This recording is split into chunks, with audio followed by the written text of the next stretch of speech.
Every single year, tens of thousands of Jehovah's Witnesses walk away from this organization. Not quietly, not secretly. In an exodus so massive that the Pew Research Center confirms that Jehovah's Witnesses have the lowest retention rate of any religious tradition.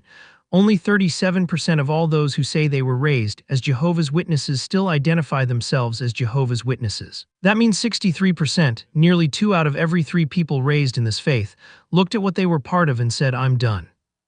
In 2022, over 10,000 hours of preaching was required for a single baptism, and due to the number of Jehovah's Witnesses leaving or dying, it took 40,000 hours of preaching for the number of Jehovah's Witnesses to increase by just one person. 40,000 hours for one person.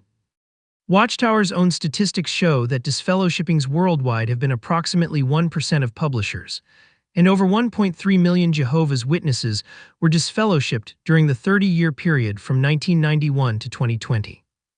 More than half of disfellowshipped people do not get reinstated, and it is estimated that over 1 million people raised as Jehovah's Witnesses have been shunned by families and friends, some for decades. And do you know what the most common reason is? It's not that they stopped loving God, it's not that the world pulled them away, it's that they found out the truth about the truth. Now, growing numbers of former members, Bible scholars, and researchers are asking a question that would get you disfellowshipped just for thinking it inside a kingdom hall. Could the Jehovah's Witness organization be the end-time false church that the Bible warned us about? That's not my opinion, that's a question. And today we're going to hold this organization up against the Word of God verse by verse and let the Scriptures answer. Don't scroll, don't skip. This may be the most important 12 minutes of your life. Everything starts here, Matthew chapter 7 verses 15 through 20. Jesus Christ himself, not a commentator, not a critic, not an ex-member, Jesus says, "Beware of false prophets who come to you in sheep's clothing, but inwardly they are ravenous wolves. You will know them by their fruits." Now, if you are a Jehovah's Witness watching this, you have used this verse hundreds of times, in field service, at the doors, against every other religion on the planet, but has your organization ever encouraged you to apply this verse to itself?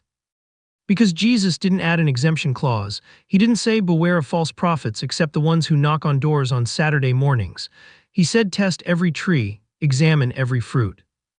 And then he gave the method, not their words, not their literature, not how many languages their website comes in. He said, by their fruits. What does the tree actually produce in the real lives of real people? Now Paul takes it further in 2 Timothy chapter 3 verses 1 through 5. He describes last days religion with surgical precision. He lists the characteristics: proud, abusive, without natural affection, unforgiving, brutal, and then he lands on this. Having a form of godliness but denying its power. A form, a structure, an appearance, all the outward machinery of faith, the meetings, the ministry, the magazines, the conventions. But the actual power of God, love, justice, mercy, the fierce protection of the vulnerable, absent. And Paul's instruction, from such people turn away. Interesting choice of words, because turning away is exactly what tens of thousands of members are doing, every single year. And the question is, are they turning away from God, or are they finally turning away from the very thing God warned them about? In 2015, the Australian Royal Commission, one of the most respected government inquiries in the world, conducted a thorough investigation into how the Jehovah's Witness organization handled safeguarding matters internally. What they found was not a matter of interpretation, it was documented under oath, and it was devastating. The commission examined internal files held by the organization and identified 1,006 alleged perpetrators of serious wrongdoing against minors within the Australian branch alone. 1,006 individuals, in their own records. And how many had been reported to authorities by the organization? 0. Not one phone call, not one letter, not one act of cooperation with the authorities that Romans 13 says God himself established to bring punishment on wrongdoers. 1,006 and 0. Now here's what makes this even more troubling. The commission also found that although the organization expelled 401 individuals after internal hearings, it welcomed 230 of them back, and 35 of those were welcomed back on multiple occasions. Expelled, then welcomed back again. And the organization's general practice of not reporting these matters to police was considered by the commission to be a serious failure to provide for the safety and protection of the most vulnerable members. Now, if you are a Jehovah's Witness hearing these numbers for the first time, and many of you are hearing them for the first time because this has never been discussed at a single meeting or convention, I need you to ask yourself why you're hearing it for the first time. Why hasn't the organization addressed this publicly? Why hasn't the governing body stood before the worldwide brotherhood and explained these findings? Is it because they didn't know, they knew, they were called to testify? Is it because it's all lies, the commission doesn't fabricate findings under oath? Or is it because transparency would require accountability, and accountability is something this organization has never been willing to submit to? One of the most significant findings of the Royal Commission centered on a policy called the two-witness rule. This internal policy requires at least 2 witnesses to confirm an allegation before elders will take formal action. If the accused denies the allegation and no second witness exists, the matter is dropped, left in Jehovah's hands, and the accused returns to full standing within the congregation. Now the organization defends this by citing Deuteronomy 19:15, but the Royal Commission found that the organization's inflexible application of this ancient civil dispute rule, even in cases involving the safety of minors, showed what they called a serious lack of understanding of the nature of the situations involved. And here are the numbers. Because of this policy, 125 cases were blocked from even being heard by a judicial committee. 125 individuals came forward, found the courage to speak, and the door was shut not by the world, not by Satan, by the organization that called itself their spiritual family. Psalm 82 verse 3, defend the weak and the fatherless, uphold the cause of the poor and the oppressed. Proverbs 31 verse 8, speak up for those who cannot speak for themselves. Does this policy defend the weak, or does it silence them? Does it speak up for the voiceless, or does it protect the institution at the expense of the individual? Now I want you to imagine something. What if one of those 125 people was your child? Would you still defend that policy? Would you tell your own son or daughter that their experience doesn't count because nobody else was in the room? You already know the answer. The question is whether you have the courage to say it.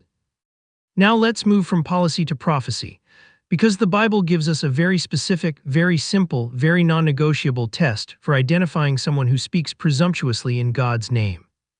Deuteronomy 18 verse 22, if what a prophet proclaims in the name of the Lord does not take place or come true, that is a message the Lord has not spoken. That prophet has spoken presumptuously. The Watchtower organization predicted the end in 1914. It did not come as predicted. The doctrine was reinterpreted. In 1925, they publicly declared that Abraham, Isaac, and Jacob would be physically resurrected. They built a mansion in San Diego, Beit Sarim, to house them. No one showed up. In 1975, the organization strongly implied through publications, conventions, and internal pressure that Armageddon would arrive. Many Jehovah's Witnesses acted on this by quitting their jobs and preaching more urgently. After the prediction failed, ordinary members were blamed for being too eager, rather than the governing body acknowledging responsibility. Membership declined significantly afterward. Now here is the question that your organization has forbidden you to ask. How many times does a prophet have to be wrong before Deuteronomy 18 verse 22 applies? God's standard is one failed prophecy, one time speaking presumptuously in his name. That is the biblical test, not my test, not the critic's test, God's test. 2 Peter 2 verse 1, there will be false teachers among you. They will secretly introduce destructive heresies. Secretly destructive among you, not outside, not in the world, among you. So the question is, has the Watchtower passed the test of Deuteronomy 18 verse 22, or has it failed it not once, not twice, but repeatedly over the course of more than a century? And now we come to the part of this video that the governing body fears most, because you can debate doctrine, you can spin policy, you can call every critic an apostate, but you cannot argue with numbers. The Pew Research Center found that 2 out of every 3 people raised as Jehovah's Witnesses no longer identify with the group. The organization that claims to have the only truth cannot keep the majority of the people who grew up inside it. Statistical analysis shows that Jehovah's Witnesses have been on the decline since approximately 2010, recruiting fewer and fewer new persons into their organization. Since 1995, the rate at which Jehovah's Witnesses were growing started to decline, coinciding directly with the rise of internet access and the ability for members to research information about the religion and its history. Do you understand the significance of that? The moment people gained access to information, court documents, government findings, the organization's own contradictory history, they started leaving. Truth doesn't collapse when you research it, only lies do. The average age of Jehovah's Witnesses is increasing. There has been a significant increase in older age groups, showing that the organization is aging without being replaced at the same rate by younger converts. With 23% of members over 65, decline will accelerate as these older members pass away. The young people are walking away, the halls are emptying, congregations are being merged, kingdom halls that members built with their own hands funded by their own donations are being sold off, not to build new ones for growing congregations, because the seats are empty. Despite Bible studies doubling to 9 million in the 20 years from 1995 to 2014, the number of baptisms dropped from its 1997 peak of 375,963 to less than 300,000 each year. And considering that a large percentage of those baptized are children raised within the organization, the number of actual new converts is even more alarming. 2 billion hours of preaching each year, and the only growth is barely enough to replace the children who live. And here is the biblical question that should haunt every member of the governing body. If God is truly behind this organization, if the Watchtower is truly Jehovah's sole channel on earth, then why are his people leaving? Why are the halls emptying? Why are the children walking away the moment they are old enough to search for themselves? Jeremiah 23 verse 1, Woe to the shepherds who are destroying and scattering the sheep of my pasture. Who is scattering the sheep? Is it the so-called apostates? Is it the internet? Or is it the shepherds themselves whose policies, whose failed prophecies, whose institutional decisions have given millions of sincere people no choice but to walk away? When sheep run from a shepherd, it means one thing: the shepherd failed. And when millions of sheep run, it's not an accident, it's a verdict. And here is what makes this exodus extraordinary, because leaving is not free. For a Jehovah's Witness, walking away is the most expensive decision you will ever make. When a Jehovah's Witness leaves, whether by choice or through disfellowshipping, the organization enforces complete social separation. There is no real freedom because it comes with devastating losses. For some, they lose their livelihood, their support system, their place of residence, their entire life as they knew it. Your mother stops answering your calls, your father treats you as if you no longer exist, your lifelong friends, every single one, disappear overnight. Not because you committed a crime, not because you hurt someone, because you questioned, because you followed your conscience instead of the governing body. Shunning and ostracism have severe impacts on individuals' psychological and social well-being. Over 1 million former members are currently being shunned, more than 10% of the number of active Jehovah's Witnesses worldwide. Over 1 million people, right now, being treated as dead by their own families. And yet, despite that staggering, soul-crushing cost, people are still leaving, every single year in the tens of thousands. Now I need you to think about what that means. When people are willing to lose their mother, their father, their brothers and sisters, every friend they have ever known just to get out, that doesn't tell you something is wrong with the people leaving. That tells you something is fundamentally broken inside the system they are escaping. Jesus said in John 8 verse 32, You will know the truth, and the truth will set you free. Free, not trapped, not held hostage by the threat of losing everyone you love, free. Does this organization set people free, or does it build walls so high that the only way to stay is to stop thinking? If you are a Jehovah's Witness watching this right now, in secret on your phone, terrified that someone might see your screen, that fear is your answer. The truth never makes you afraid to search for it, only a counterfeit does. So let me bring it all together. An organization that has prophesied falsely multiple times and blamed its own members for believing what it told them. An organization whose internal files contained over 1,006 cases of serious wrongdoing against minors in one country alone, with 0 reports to authorities. An organization that applies an ancient civil dispute rule to block the most vulnerable from being heard, and had 125 cases thrown out because of it. An organization that welcomed back 230 expelled individuals, 35 of them multiple times. An organization with the lowest retention rate of any faith tradition studied, losing 2 out of every 3 people raised inside it. An organization whose growth has been declining since people gained access to the internet. An organization that enforces the shunning of over 1 million former members, destroying families as punishment for independent thought. An organization that is selling kingdom halls, merging congregations, and aging without replacement, while demanding that the remaining members never ask why. Jesus said, You will know them by their fruits. So look at the fruit.